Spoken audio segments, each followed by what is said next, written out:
Free Gaza, we on the corner like Israelites. Come here, candy boy. Why you got so many necklaces? Why you got necklace?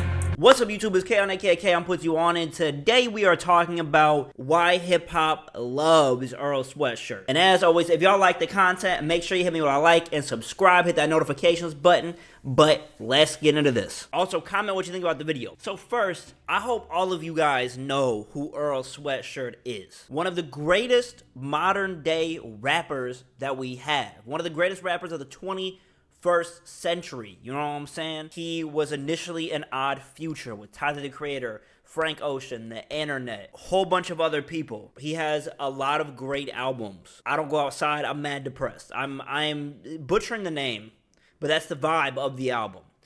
He also has some legendary songs, like Hive is really, really good. I really love Riot. He has a song called Riot, really, really good off his Sick album.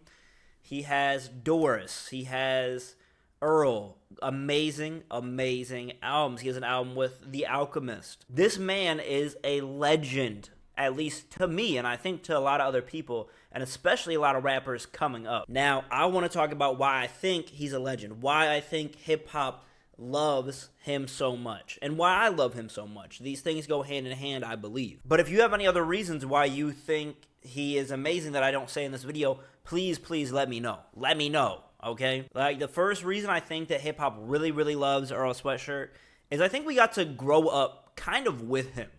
And I'm not saying necessarily like we were all the same age as him. He's older than me. But we all kind of just got to age together, where we don't see a lot of rappers kind of this time last as long as he did. I think Buddy was like 16, 17 rapping, and he's still rapping to this day, and he's like 30-something, bro. Like, he's the same age as Tyler, like in Tyler's age group.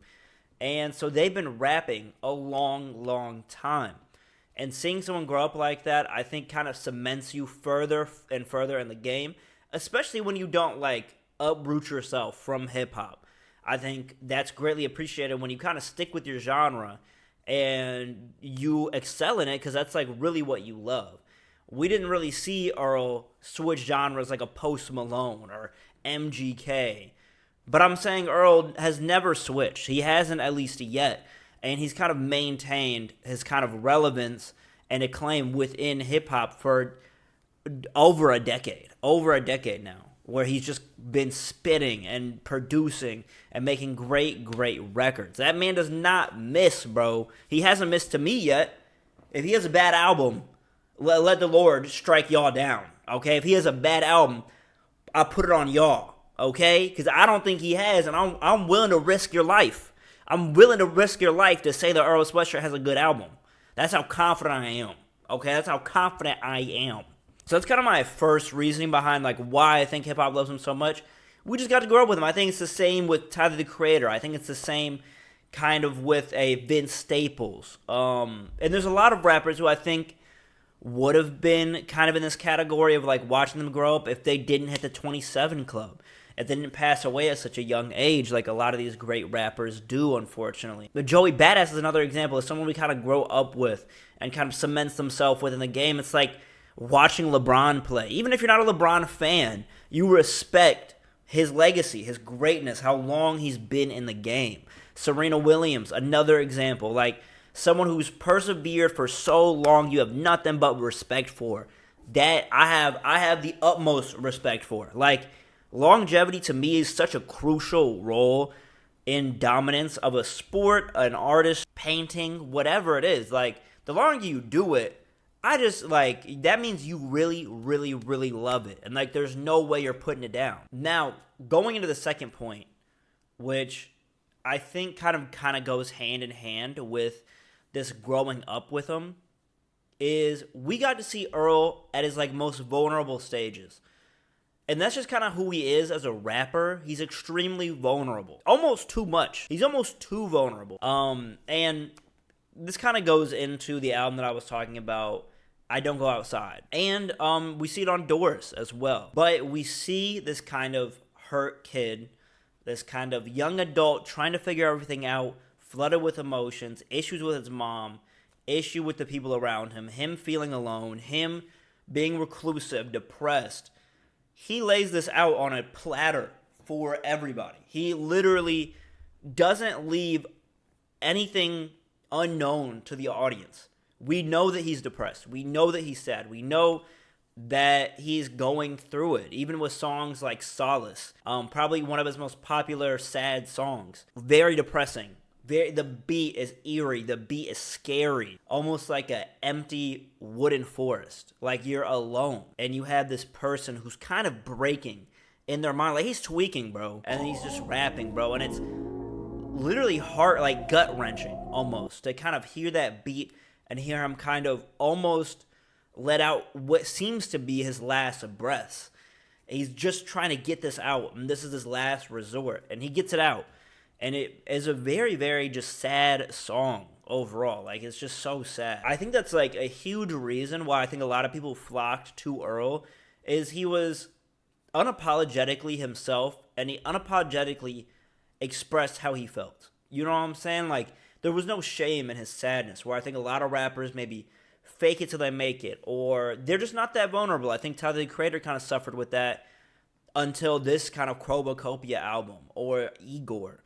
We didn't really see that level of vulnerability from him. Even like a Kendrick, who I think was a very vulnerable person, kind of reached this level of vulnerability with like Mr. Morale, the Big Steppers. But we have Earl out the gate giving this vulnerability. I think even with a song like Chum, one of his like most popular early songs, we see him talking about, it's been 10 years since my father left me fatherless. I used to say that I hate him in dishonest jest. Like, that packaging of words is hard hitting, bro. I'm sitting here fatherless. I'm like, he's spitting. Like this boy is talking about trauma that I feel too. You don't have a lot of people doing that, bro. You don't have a lot of people doing that at all. Even with Tyler, with Answer, talking about his dad leaving. It was kind of with this facade of, let me throw insults. Let me give you a real topic, but let me not make it super duper vulnerable.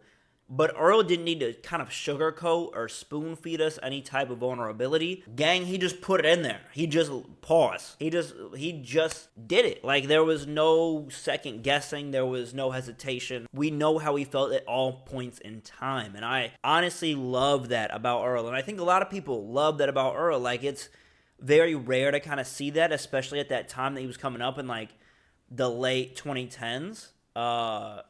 It just wasn't regular. Or, yeah, even 2010s and up. We just didn't really have that. And I think we're kind of going towards that space, but not at the level that I think Earl was already at. He was just ahead of his time in terms of that. Now, I think the third reason why I think hip-hop loved Earl goes, again, towards this kind of vulnerability and being depressed and being sad. It leads to these kind of monotone vocals and these very dark and grimacing beats. These slow beats are not unfamiliar to hip-hop. I think even in the late 90s, we kind of have beats that sound kind of grimacing, kind of scary. I think early, like MF Doom, to an extent, even though that'd be kind of upbeat and sample heavy, I think Wu-Tang Clan kind of had some spooky beats. I think going early to like the Shook ones, having some kind of dark-ish tones. It's not unfamiliar in hip-hop to have that, but I think Earl would just have an entire album of that. There was no up-pace, like, little vibe, you know what I'm saying? A little happy time. No, it was depression, gang. It was depression, it was sadness, it was vulnerability, and it was everything. And that surrounded his music and his sound and his aesthetic. The beat was sad, his vocals were sad, the lyrics were sad, his imagery of videos was sad. Look at Grief, look at Chum, look at most of his videos were not super upbeat and happy and bright and colorful like a Tyler, the Creator type of video. This boy was going through it. I'm not saying that he didn't have songs where he did that, but that was mostly features where he was upbeat. You know what I'm saying? So I think overall, in terms of like a consistent aesthetic, a consistent sound, a consistent vibe, imagery, Earl had a lot of us, me specifically, kind of just entranced in kind of this overall feeling. And like, if I was having a bad day, shoot, I knew Earl was too. Like, I'm gonna go listen to Earl. I knew he was not having a good day when he made that too. So let me go there and let me get kind of like this feeling of relatability almost. Like, let me have somebody who's telling me, hey, I'm not doing too good. Because gang, me neither. Like, I'm not either, bro. And there was something just so beautiful about that. Something so authentic about that. And it just filled his music. Like, it was just everything. I'm not saying you have to have a depressive vibe to be loved by hip-hop. I think there's a lot of rappers that didn't. But I think in terms of Earl, it just allowed a level of relatability that it was hard to find at the time. It was just not easy. And it was good to have him kind of there, honing that sound, honing that craft, and really putting in work. Now, going to the last point. This man was just a great rapper, bro. And I'm not saying, like, that's not to be expected. But looking at this man's rhyme schemes, having it broken down, the many videos there are of his rhyme schemes being broken down and just seeing the entire screen highlighted, like, you gotta understand how lyrically genius this man is and how he's just connecting all these syllables together. And yeah, it's very much MF Doom inspired. Like, it's very much MF Doom inspired. That's where he's getting his sound. That's where he's really feeling it. I totally understand. Totally get that. However, Earl kind of has his own way about it, of where he elongates words, or he'll just change the shape of a word to make it fit in this monotone state. And it's just, because the beats are so dark and his lyrics are so dark, you're really listening.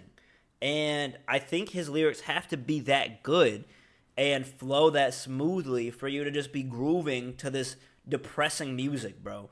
Like, he just has some crazy, crazy bars. Especially in, like, Hive. He was rapping in Hive, bro. Going crazy. And there's many other songs. My main point is, Earl Sweatshirt, when he gets on a track, you know what you're getting. Somebody who can flow. Somebody who's connecting every sentence together in some sort of way. And it's just so smooth and almost, it feels effortless. And I saw a video that was saying how he seems effortless. And I know a lot of effort goes into it. But it's just so natural, it seems, that the only way to describe it is effortless. Like, that boy is just cooking. He's cooking. Let him cook. You know what I'm saying? Like, he just does it so well. And this has led him to, like, inspire so many other rappers. I mean, like a Mobby, a Mike. I'm not saying these rappers are directly, like, heavily inspired, but when you hear them, you think of Earl. You think, oh, shoot, this sounds like an Earl-type beat. Or, oh, shoot, this sounds like Earl's kind of inflections, his kind of tone. Kind of emulating or taking inspiration or just, in general, sounding like Earl Sweatshirt. And I think that's because he's been around so long, he's just influencing so many people. And so you really get that vibe from a lot of rappers coming up now. And I think we're going to see this with Tyler, too. I think we're going to see this with Mac Miller, like, now is a time where we're going to be seeing more rappers up and coming sounding like our favorite rappers. Like, this is the time now, especially if you grew up with somebody like Earl Sweatshirt like I did, especially if you grew up with someone like Mac Miller like I did, Vince Staples. Like, we're seeing kids also grow up with that, but now start rapping with it too. And I think it's going to be really, really interesting to see. I'm really excited to see that happen. I think it's always great to see rappers kind of get their flowers through sound or inspiration or just artists being fans. I think it's just a beautiful thing to see. That is my main conclusion of why I think hip-hop loves Earl Sweatshirt. And I know this wasn't as long as the Mac Miller video. I don't think it was as long as the XXX video. But that's not to take away from how, like, my feelings are the same towards all three of them. You know what I'm saying? Like, I think they're all so great. They're all, like, in my top 10. And I think my next video, I want to kind of talk about Juice WRLD maybe. Or I wouldn't mind talking about Tyler, the Creator, kind of cementing his way into hip-hop now. So that might be the next videos in terms of the style of, like, why hip-hop loves somebody. But I appreciate everybody who made it to this point.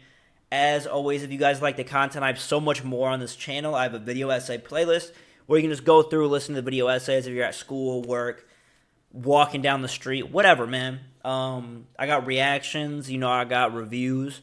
I also have a Twitch and a TikTok, so definitely follow me on there for other videos. I have an Instagram for more short-form content. But as always, thank you guys for watching. Please make sure you hit me with a like and subscribe and hit that notifications button.